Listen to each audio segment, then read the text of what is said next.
విజయనగరం జిల్లా రాజాం నియోజకవర్గం రేగిడి ఆమదాలవలస మండలం పుర్లి గ్రామంలో సంక్రాంతి సంబరాలు ఘనంగా నిర్వహించారు. భోగి సందర్భంగా శ్రీ కోదండరామ ఆలయంలో గోదాదేవి కళ్యాణాన్ని శ్రీ పాలవలస సూర్యారావు, శ్రీమతి షర్మిల దంపతులు భక్తి శ్రద్దలతో జరిపించారు.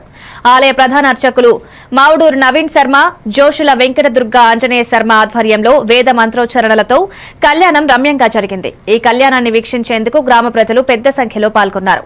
అనంతరం మహిళల కోసం ముగ్గుల పోటీలు నిర్వహించగా 11 మంది మహిళలు పాల్గొన్నారు.